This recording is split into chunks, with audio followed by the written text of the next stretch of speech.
sedikit paparan dari calon wakil wali kota. Nah, ini kita punya waktu yang cukup untuk berdialog, bertanya. Monggo Bapak Ibu sekalian, apa yang menjadi harapan panjenengan semua terhadap pemimpin kita ke depan? Kalau saya, Bu, sebagai di IPI Banjarsari itu, alhamdulillah sudah ada kerjasama yang bagus dengan pemerintah kecamatan. Ya, jadi setiap sebulan sekali kita pengajian dengan semua lurah dan semua lurah. Di semua lurah, semua ketua-ketua RW itu pengajian rutin dengan IPHI. Ya, di Banjarsari, kecamatan. Yang undang Pak Camat. IPHI menyiapkan mubaliknya. Nah, kita tuh saya berdoa di IPHI itu. Semoga Pak Camat jangan diganti gitu loh. Karena kita khawatir nek camatnya diganti sing teko kok beda. Kayak Lawen kayak kesulitan Lawen itu. Taman Lawen kayaknya kurang kondusif, nggak seperti Banjarsari, ya Pak Waris ya. Nah, jadi nanti ya kita berharap nanti wali kota sinergi. Ini kota juga belum mengadakan nih pengajian bersama birokrat. Alhamdulillah Banjarsari sudah mengadakan. Cuman kita ya ketik-ketik nak camatnya ganti, sing teko sapa. Ya itu diantaranya itu. Monggo Bapak Ibu sekalian silakan. Pak Seto. Pak Seto. Monggo, atau Abah Nasir meminta apa?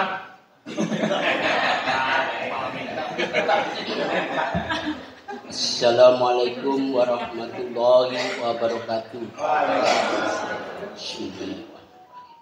Terima kasih.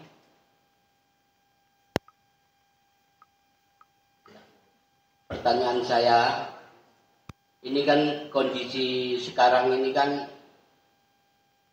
ekonomi lagi sulit.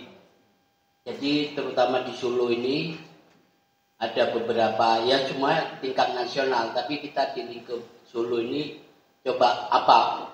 Panjenengan kan di bidang UMKM kan sudah jalan berapa tahun itu? Hampir 2 tahun ini. Ya sudah berjalan, karena ada teman-teman tuh yang saya sebelum berangkat ini udah ada cerita, saya dulu instrukturnya panjenengan gitu. Makanya untuk ekonomi insya Allah panjenengan sudah menguasai keadaan Solo ya.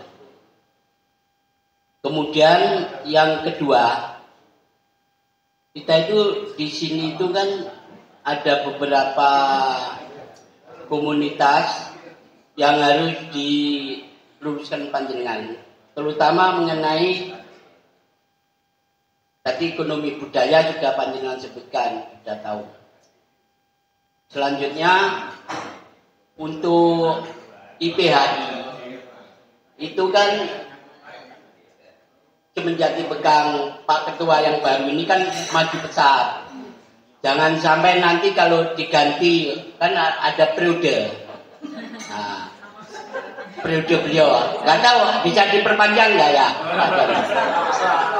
Nah, kita maunya minta diperpanjang, mudah-mudahan ya, beliau ini bisa membackup panjenengan. Karena kalau nanti kan tugas beliau ini masih banyak yang harus dibenahi. Nah ini baru setengah lah, baru 50% lah. Nah, saya minta tolong panjenengan nanti kalau jadi perhatikan IPHI. Ini adalah komitmen, ini janji kita ini disajikan oleh Allah. Karena ada beberapa teman-teman tadi dari PKS saya ajak, saya kecewa dengan PKS gitu. Nah, banyak nih yang kecewa lah. Kekecewaan ini jangan sampai panjenengan tambahi. Karena ini di belakangnya kan PKS. Nah, saya waktu pemilu kemarin juga diundang oleh Pak Ketua, juga saya pesan yang dari pusat itu. Kan mau usah golok jadi toh Pak ya, yang kita dukung kemarin jadi. Jadi kami ini adalah pendukung PKS. Yeah. Tapi saya nggak kecewa karena saya berangkatnya dari Allah. Kalau saya keluar dari PKS karena manusia, berarti saya yang karena Allah tadi hilang. Itu prinsip dalil yang saya pegang. Jadi itu, monggo minum Bu. Ya, terima kasih. Nanti kita sambung lagi. Assalamualaikum warahmatullahi wabarakatuh. Terima kasih Pak Jenal sudah saya titipkan. Satu lagi.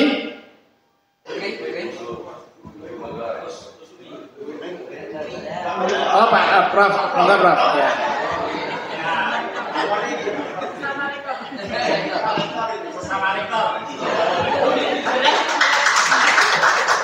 Pertanyaannya jangan berat-berat nih Prof. Sesama rektor tidak boleh saling mendahului. Pertanyaan saya satu Mbak Astrid karena waktu. Pendukung panjenengan ini menjadi wakil dan bersama Mas Andi itu adalah menjadi wali kota. Selain PKS itu partai apa? Satu. Jadi kita nanti itu akan mempertimbangkan. Meskipun nanti apa yang telah disampaikan oleh Pak Haji Zainal tadi, ini kita kuat di PHI itu anggotanya banyak. Setelah mendengarkan visi misi panjenengan, insya Allah kita bisa mendukung. Karena apa? Kita kepingin mengangkat calon wali kota dan wakil wali kota itu yang jelas. Yang kedua, saya ingin disampaikan kepada bapak-bapak supaya tidak saling suruh. Maaf, background Pak Adi, organisasinya dan panjenengan supaya akan semakin lebih mantap. Ini termasuk orang apa? Siapa gitu loh? Warnanya cerah. Jangan. Itu jelas itu. Kalau Mbak Astrid saya sudah tahu karena ibunya Mbak Astrid itu kuliahnya dulu di sana saya tahu. Kemudian yang berikutnya, yang ketiga, saya sambil menunggu teman-teman biar persiapan pertanyaan tuh. Saya sangat setuju kalau zonasi dihilangkan. Besok kalau panjenengan jadi wakil wali kota, kalau panjenengan lebih keras daripada kelihatannya panjenengan lebih keras daripada wali kotanya. Karena backgroundnya itu pendidikan. Backgroundnya pendidikan itu zonasi harus dihilangkan. Dan yang terpenting kembalikan suasana pendidikan itu ada kelas-kelas, ada sekolah-sekolah yang militan. Jadi sekarang ini sekolah amburadul. Sekolah dulu yang namanya SMA ini hebat, SMA ini sekarang bolak-balik semua, kacau semuanya. Murid-murid yang hebat-hebat, sekolah yang hebat itu warga kali sekolah-sekolah yang tidak hebat itu kacau balik. Sehingga tidak ada kebanggaan sekolah SMP mana yang hebat, SMA mana. Kembalikan kepada kitanya. Dan terakhir Pak Astrid, yang terakhir saya juga sama dengan beliau teman saya Pak Haji ini. Besok kalau panjenengan jadi wakil wali kota, tolong perhatikan IPHI dan umat Islam. Bismillah, insya Allah nanti kalau panjenengan jelas visi misi dan teman siapa wali kota backgroundnya, kemudian wakil, insya Allah kita tidak akan segan selain dulu. Bila perlu nanti IPHI menjadi tim suksesnya. Terima kasih. Assalamualaikum warahmatullahi wabarakatuh. Ibu-ibu gimana? Ada? Ini karena calonnya perempuan ya saya tunggu. Saya izin dulu ya karena waktu. Siapa Pak?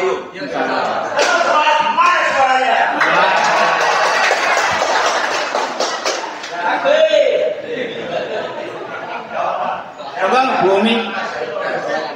Terima kasih Mbak Astrid yang saya hormati. Alhamdulillah kita sama wanita. Tentunya saya melihat perjalanan kami ya, beberapa wali kota yang sudah ada. Saya melihat ada satu istri wali kota yang sangat luar biasa. Saya melihatnya di mana beliau ini sangat betul-betul memperhatikan masyarakat secara umum. Dia itu selalu menjadwalkan diri untuk datang di PKK. Karena emak-emak itu suaranya agak banter. Nah, ini yang saya harapkan. Mudah-mudahan dengan kurun waktu, kalau nanti Mbak Astrid itu diijabah oleh Allah dijadikan wali kota, wakil wali kota, mudah-mudahan saya berharap yang masih usia sangat muda berikutnya masih bisa mengemban tugas. Ya itu yang saya harapkan. Mungkin ya jadi yang saya maksud mohon untuk banyak turun ke bawah dan juga dulu Bapak Wali Kotanya itu selalu kalau Jumat itu kemana-mana. Jadi di masjid ini, di masjid ini, di masjid ini. Sehingga masyarakat itu bisa mengenal bukan cara pura-pura. Tapi betul-betul masyarakat mengenal secara tulus. Kemudian banyak program-program yang disampaikan di PKK, mohon maaf, misalkan sangat mendukung program dan Solo Berseri itu, jadi setiap rumah tangga itu harus memiliki toga, itu sampai seperti itu. Jadi maksud saya rinciannya itu sampai semacam itu. Nah ini mudah-mudahan bisa menjadi tambahan wawasan untuk Mbak Astrid. Mudah-mudahan ini nanti kalau betul-betul jadi, di samping IPHI harus tetap diperhatikan, saya mohon untuk bisa turun ke bawah. Insya Allah rindu berikutnya nanti akan jaya kembali. Hidup Mbak Astrid. Assalamualaikum. Langsung aja. Alhamdulillah saya jadi tambah semangat nih Bapak Ibu matur nuwun IPHI. Ingkang sepindah tentang ekonomi ya Pak tadi ya Pak, tentang ekonomi bahwa kita saat ini kondisinya ekonomi sedang agak menurun, juga dilihat dari lesunya transaksi atau jumlah perdagangan dan seterusnya. Tetapi sebenarnya kalau dipandang khusus kota Solo nih Kong ya, khusus kota Solo ini kan sempat juga ada dinamika yang pada waktu setelah pandemi itu kalau nggak salah tahun 2022-2023 itu kan ada ancaman resesi global gitu ya Pak ya. Itu bahkan lebih parah dari kondisi saat ini. Dulu perhitungannya kita angka pertumbuhan ekonominya sulit gitu untuk bisa mengejar gitu karena agak selisihnya hanya sedikit, tidak bisa dibandingkan dengan tahun-tahun sebelumnya. Tetapi kalau saya lihat prioritas yang memang dibangun oleh pemerintah sebelumnya ini adalah bagaimana memberdayakan UMKM. Tadi yang disampaikan mungkin ada yang pernah mengikuti kelas saya ya, karena saya juga membuat suatu program dan program ini memang konkret untuk teman-teman UMKM, tidak hanya satu kali datang kelas selesai, tetapi bagaimana akhirnya ekonomi ini bisa dibangun dari berbasis ekonomi kerakyatan nih Bapak. Dan terus dari jumlah UMKM kalau di Indonesia kalau dihitung nih Pak, itu ada 65 juta dibandingkan dengan pengusaha itu yang betul-betul dianggap memiliki bisnis itu hanya di bawah 5 juta. Jadi perbandingannya memang jauh lebih banyak usaha kecil, mikro dan menengah. Nah di sini saya melihat Solo ini sudah lumayan berhasil ya dengan banyaknya kegiatan, event, festival dan lain sebagainya yang diadakan hampir setiap minggunya. Kegiatan-kegiatan itu tentunya mendongkrak bagaimana produksi kegiatan-kegiatan di skala kecil ya dan menengah ini terus berjalan. Dan banyak juga gerakan-gerakan untuk mendorong bagaimana pemberdayaan pengusaha lokal, khususnya produk-produk lokal ini terus digaungkan sampai ke anak-anak muda Pak. Jadi konkretnya adalah ketika nanti insya Allah saya dijabahi memimpin, tentunya perputaran roda ekonomi ini tidak hanya berhenti hanya di pasar-pasar, tidak hanya berhenti di toko-toko kelontong gitu Pak, tetapi juga sampai ke teman-teman yang mulai dari UMKM rumah tangga. Karena banyak Pak sebenarnya jumlahnya Pak. Jadi contoh ada binaan saya itu yang di rumah cuma bikin misalnya makanan ringan gitu, snack ngoten nggih. Tapi itu ketika kita maksimalkan, belum punya karyawan, dia bisa punya dapur yang akhirnya bisa mempekerjakan dari tetangga-tetangga sekitarnya, kemudian produksinya semakin banyak.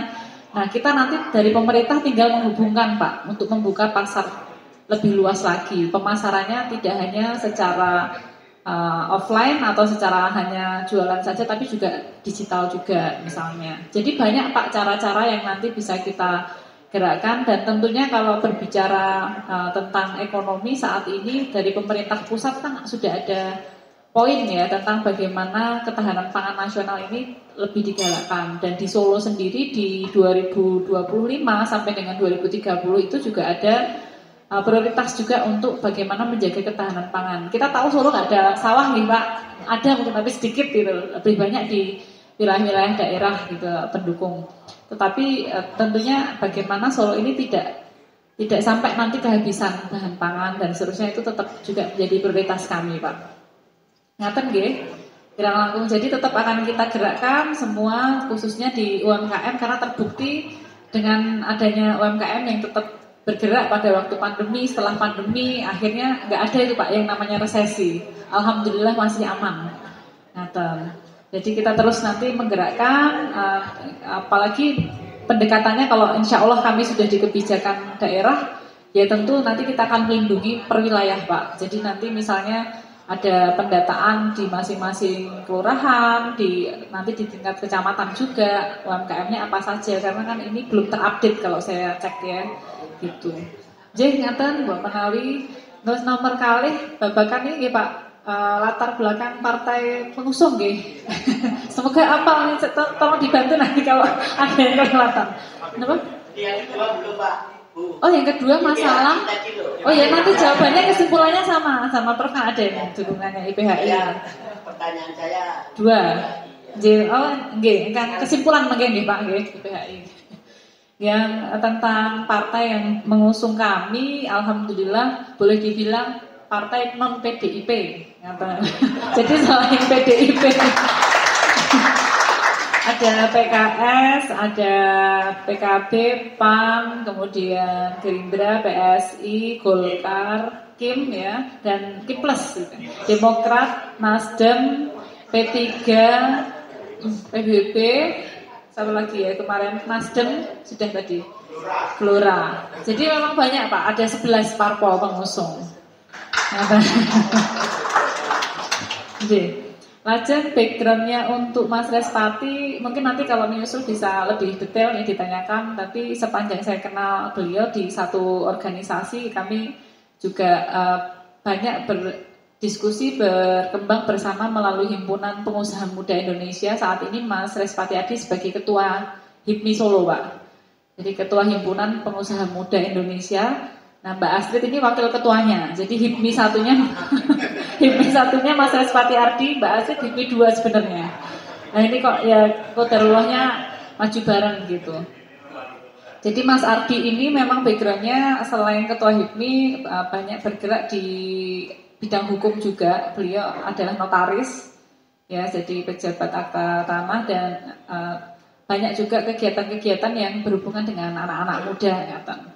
Nah sedangkan memang kalau saya karena sudah banyak selain di HIPMI sudah banyak juga berkecimpung di dunia pendidikan, jadi memang kami juga bergabung di berbagai macam organisasi, khususnya organisasi profesi, kepanggil di APTISI juga ya Pak ya, Asosiasi Perguruan Tinggi Swasta, kemudian juga di Kadin, kemudian kalau saat ini di Jawa Tengah saya membawahi ada 2 organisasi Bapak Ibu di Asian Council of Small Business atau ACSB Jawa Tengah, saya ketua Jawa Tengah, dan juga ada Kamar Entrepreneur Indonesia. Jadi memang boleh dibilang organisasi yang saya ikuti selama ini ya sejalan dengan apa yang jadi profesi-profesi saya saat ini. organisasi Islam ada? Saya ikut MES juga Pak, Masyarakat Ekonomi Syariah. Masyarakat Ekonomi Syariah, saya di komisi organisasi. Jadi kalau sebenarnya dipasang di ini ya Pak, CV saya itu dipanjang sekali, mungkin kapan-kapan bisa saya aturkan ke IPHI. MES, kemudian apa lagi ya? Yang kurang ya? Terus ketinggalipun, tapi pengurus atau enggak ya saya kurang. Pengurus juga ya di PDM. Ya, pengurus di PDM. Maturnuun. Ada sebelum ke IPHI tadi masalah zonasi nih Pak. Masalah zonasi, ya kami kemarin memang dapat info dari pusat tentang kebijakan zonasi ini tidak hanya di Solo, ternyata banyak kritikan gitu dan tentunya ini menjadi PR bersama, tidak hanya kaitannya dengan kualitas pendidikan yang tadi disampaikan di Prof tentang pemerataan kualitas dan lain-lain, tetapi juga permasalahan kependudukan, permasalahan yang lain-lain juga termasuk dari sisi pengajar. Ini pengajar juga banyak yang kesulitan ketika misalnya dulu saya kan dari SMA 1 ya. Ini kewonten yang kelas maji betul. SMA Negeri 1 Solo. Ya, dari SMA 1 tuh saya juga rutin setiap tahun juga ngisi motivasi di SMA saya. Itu dengan adanya zonasi banyak juga yang komplain gitu ya dari guru-guru, terutama kepala sekolah itu juga pusing bagaimana cara memotivasi gitu untuk anak didik supaya bisa seperti dulu lagi. Tapi ya karena ini adalah efek ya pemerataan dari kewilayahan, tapi juga akhirnya tidak tersentral dari sisi nilai atau dari sisi kognitif siswa. Dia prinsipnya tetap akan kami perjuangkan, nggih Prof. Nggih, nyata. Ajeng tadi dari Bu Umi.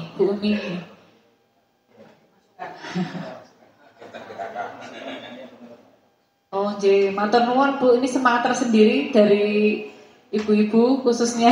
Saya itu 3 bulan terakhir merasakan betul ya. Biasanya saya turun ke bawah itu ya ngajar gitu ya. Saya memberikan pelatihan-pelatihan, tetapi di sini saya lebih mengenalkan diri, kemudian mensosialisasikan apa yang menjadi program ke depan untuk Solo, dan ternyata saya belanja masalah ya Bu, nggak belanja ke pasar ya, jadi belanja masalah, catatannya sudah lumayan banyak, tetapi yang saya highlight memang betul, memang masih banyak PR itu tidak hanya di pembangunan fisik, tapi justru di masalah-masalah sosial. Pembangunan fisik biasanya lebih ke dampak dari pembangunan, misalnya macet, kantong parkir, kemudian penataan UMKM dan lain sebagainya. Nah ini nanti saya juga terus akan berdiskusi dengan warga, berdiskusi dengan masyarakat, termasuk dengan asosiasi organisasi tentang apa yang jadi harapan untuk Solo ke depan, termasuk dengan IPHI. Dan tadi kaitannya pertanyaan tentang IPHI, semuanya insya Allah nggak lupa Pak, insya Allah nggak lupa, karena betul-betul ini berkesan juga untuk saya juga tidak menyangka sudah sangat rapi sekali strukturnya dari pusat hingga ke ranting. Jadi saya membayangkan ini kalau partai mungkin kalah gitu anggotanya ya. Sudah kalah. Jadi sudah bisa siapkan materi Pak. Nah, 6.000. Waduh, 6.000 ya anggotanya pun hanya sopo menika Pak. Enggak, ada tangan gitu lah apa yang 17.000, luar biasa. Subhanallah. Jeng. Dan ini insya Allah juga akan terus bertambah. Insya Allah akan terus bertambah karena kita semua juga berharap bisa berangkat ke Baitullah. Dan apa yang mungkin bisa saya berikan nanti, selain ada banyak kegiatan-kegiatan yang kita juga memberikan ruang untuk dakwah. Yang saya lihat kemarin juga di Solo beberapa waktu yang lalu ada juga silaturahim akbar Bapak Ibu di Balai Kota. Itu semua elemen, semua ormas Islam itu bersatu di situ. Walaupun bukan berbasis asosiasi, itu lebih ke dari Muhammadiyah, dari NU, dari mana-mana, itu dari MTA juga ada. Jadi semua bersatu, dan saya melihat ini perlu kita jaga juga ya untuk ke depan, karena yang menjadi hal mendasar adalah doa atau apa yang kita panjatkan kehadirat Allah. Jadi harapan kami melalui IPHI nanti bisa juga meneruskan ya apa yang menjadi doa-doa baik untuk keluarga kita, untuk masyarakat sekitar kita, dan khususnya untuk Kota Solo tercinta. Ngaten nggih, matur nuwun. Wassalamualaikum warahmatullahi wabarakatuh. Bapak Ibu, sudah cukup belas belum? Belum? Oh, monggo Pak Agus. Silakan. Terima kasih. Mbak Astrid, perkenalkan nama saya Agus dari Ranting Banyuanyar, Mbak Astrid. Ada 2 poin yang saya sampaikan. Yang pertama, terima kasih sekali Mbak Astrid sudah mewakili kami. Saya sudah lama sekali pengen nyembelih lembu hitam itu belum kelakon. Insya Allah ini nanti bisa kelakon. Saya sudah lama sekali. Sudah jangan wakili lembu hitamnya, nanti ya sebelih betul nanti.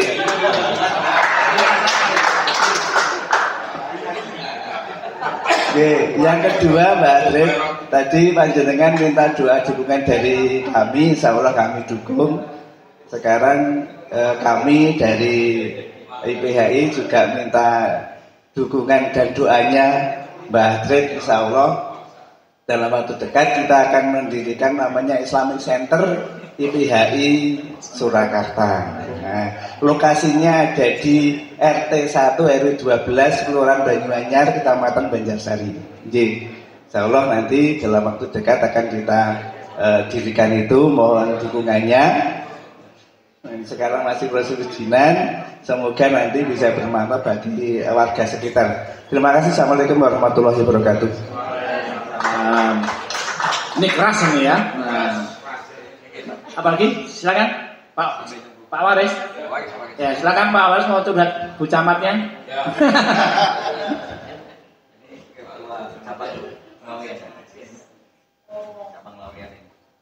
Terima kasih. Assalamualaikum warahmatullahi wabarakatuh. Ini dari Laweyan Bu Astrid. Jadi saya mewakili diberi amanah kemarin sama Pak Jainal untuk sama Pak Agus. Pak Agus ini ketaris dan bendahara, ibunya ketuanya. Yang saya ini yang penting kan sampai nanti tanggal 27 itu kan menang dulu. Masalah janji-janji kan Eri. Jadi janji itu kayak Eri aja. Pokoknya yang menang dulu. Biar caranya menang. Oleh karena itu nanti caranya menang ya biar karena kan kita ini selama ini kan di Solo itu kan mesti Pak Agus nanti rodok kerasan Pak Agus untuk apa boleh apa mau sing fastabiqul khairat, kita harus menang gitu. Jadi kita juga oleh karena itu nanti sampai tanggal 27 saya harapkan timnya buat Mbak Astrid kita karena punya jalur IPHI nanti walaupun nanti tidak secara resmi IPHI tapi person-personnya karena IPHI nggak boleh berpolitik praktis Pak Jainal.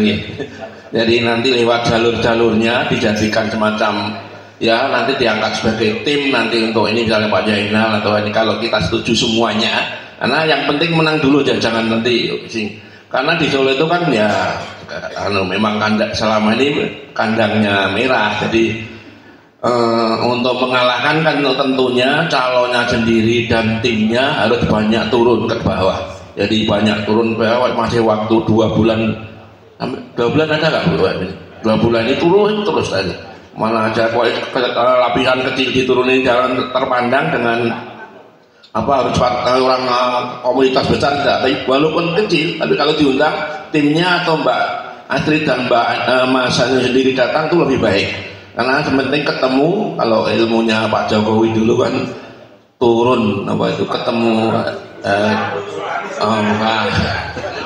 ke bawah namanya turun ke bawah jadi harapkan nanti sampai hari H nanti mudah-mudahan Mbak Astrid tetap sehat Mbak Jani juga sehat nanti kalau bisa ketemu dengan warga itu marem sampai terakhir nanti mudah-mudahan kalau melewat ke IPHI karena masing-masing IPHI itu ada pengajiannya ya di Banjarsari itu tiap bulan ada tingkat kecamatan di tingkat kelurahan itu semuanya kalau di Laweyan itu ada 11 kelurahan itu ada pengajiannya juga nanti kalau timnya Mbak Astrid atau Pak Astrid sendiri bisa menghadiri kenalan bisa harus apa panjang-panjang datang kenalan ganti tempat itu nggak apa-apa jadi biar nanti kenal dan karena kan nggak kenal nggak nyoblos lah nah itu saja mungkin imbauan dan ini bisa dirancang untuk timnya. Assalamualaikum warahmatullahi wabarakatuh. Ada lagi? Satu lagi? Mbak Astrid saya nambah saja. Jadi nanti kalau memang berkenan kajian-kajian itu banyak. Jadi nanti seperti MTP itu punya kegiatan Saban tanggal 15 itu duafa itu ada sekitar 300 orang. Nanti mungkin pada waktu tanggal 15 Mbak Astrid bisa datang sana untuk menyampaikan hal-hal memperkenalkan diri. Kemudian kajian kita ada hampir 300 juga ya pada tanggal 5 dan tanggal 19 itu ketuanya Prof. Sabar Nadimo.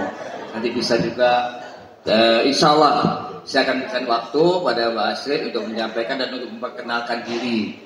Jadi walaupun tadi kita katakan bahwa IPHI tidak berpolitik, ini bukan IPHI tapi pengajian, istilahnya pengajian kita. Jadi insya Allah kita akan terus membantu. Teman-teman setuju nih bantu Mbak Astrid sama dia? Ya, alhamdulillah itu Mbak Astrid tak dengar ya. Ini mewakili sekian ribu jamaah IPHI, jamaah haji gitu ya. Oleh karena itu kami mohon sekali partisipasi Mbak Astrid bersama-sama IPHI kita tetap selalu mensupport itu ya. Tambahan saja ini, terima kasih. Jadi, mungkin tidak cukup dengan kata-kata saya mengucapkan terima kasih banyak ya yang setulus-tulusnya dari hati saya. Insya Allah apa yang menjadi niat kita, menjadi apa yang menjadi ikhtiar kita ini nanti juga menjadi kebaikan kembali pada kehidupan kita, nggak hanya berhenti di sini ya Pak Bu, sampai dengan di akhirat nanti menjadi amal pahala yang mengalir, amin ya rabbal alamin. Dan tentunya apa yang diharapkan bersama untuk kemajuan IPHI ke depan, Saya merasakan betul kekeluargaan yang sangat kental. Ini baru sebagian, tapi saya merasakan ya kehangatan di sesama anggota dan di masing-masing wilayah. Matur nuwun, nanti memang apabila diperkenankan saya bisa turun ke bawah dalam hal ini, mungkin bisa nderek pengawasan atau mungkin ada kegiatan-kegiatan IPHI yang di masing-masing kecamatan maupun ranting, saya diperkenankan untuk sosialisasi memperkenalkan diri. Ngaten matur nuwun, sepindah malih nyuwun pangestunipun. Bismillahirrahmanirrahim untuk Solo. Matur nuwun. Bapak Ibu, ini sudah menjelang maghrib ya. Ini Mas, gimana Mas Pati Ardi? Nggak bisa? Nggak nyanda, ya nanti mungkin bisa diatur waktu pengajian. Ini kalau di Banjarsari, Mbak Astrid, tanggal 24 September, ini ada pengajian di Sasono Grido. Jadi kita setiap bulan itu pengajian di kantor-kantor kelurahan. Nah ini hanya Banjarsari ini, karena Pak Camatnya mendukung ya. Nanti kalau wali kotanya Mas Ardi sama Mbak Astrid, saya kira kota juga ada nanti pengajian IPHI. Ya. Kalau IPHI itu sebenarnya yang utama ini adalah dukungan support birokrasi. Jadi dipermudah, dikasih peluang ya. Kita di Banjarsari ini kita 2 tahun dengan kecamatan ya, babar beras nggak pernah nerima uang dari kecamatan. Itu nggak pernah ya Pak Agus ya. Bisa ya, karena kita itu dikasih kesempatan untuk berdakwah itu alhamdulillah. Tapi nanti kalau Mas Ardin Mbak Asti, saya kira selain kemudahan birokrasi juga yang lainnya mudah-mudahan. Kan di Demak itu IPHI-nya didukung oleh Bupati. Nah, coba nanti Solo itu penuh didukung oleh wali kota. Jadi jangan kalah dengan Demak, Pak. Amin, insyaallah ya. Sudah jalan itu. Ya, yang penting menang sih kata Pak Wali. Nah, wis menang ngopo-ngopo penak. Yang penting menang sih ya. Nanti kita upayakan itu untuk itu semuanya. Oh, ya. menang anu Pak Brigani. Wah. Terus gini, tenang ya. Besok ini kan tanggal 15, IPHI ini mengadakan umroh bersama, Mbak. Ada 107 pengurus IPHI kota cabang mengadakan umroh bersama. Kalau kita sepakat dukung, mari kita doakan nanti Tanah Suci insyaallah ya. Agar Solo mendapatkan pemimpin yang adil, yang mendukung dakwah Islam. Amanah, orang bilang ini janji gitu Pak. Ya, gitu ya. Saya kira apa? Trauma. Oh, insyaallah enggak. Kalau kita itu senantiasa berdakwah nggak ada trauma Pak, nggak ada apa insyaallah.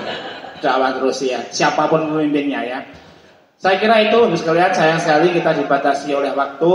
Mudah-mudahan nanti kesempatan lain bisa ketemu kembali, terutama dengan Mas Respati Ardi ini yang belum berkesempatan untuk kali ini. Semoga nanti bisa diatur waktunya lain kali insyaallah. Demikian saya ucapkan terima kasih kepada Mbak Astrid, calon wakil wali kota, Bapak Ibu sekalian yang sudah menyempatkan waktu. Mari kita berikhtiar karena mewujudkan pemimpin yang adil itu adalah fardu ain. Ya, semuanya kita harus mendukung itu. Untuk mengakhiri acara ini agar mendapatkan keberkahan dari Allah SWT, kita tutup dengan doa. Mohon kesediaan Prof. Amir untuk berdoa untuk kita semuanya, Prof, agar ikhtiar ini dimudahkan oleh Allah SWT. Barakallahu wa ridha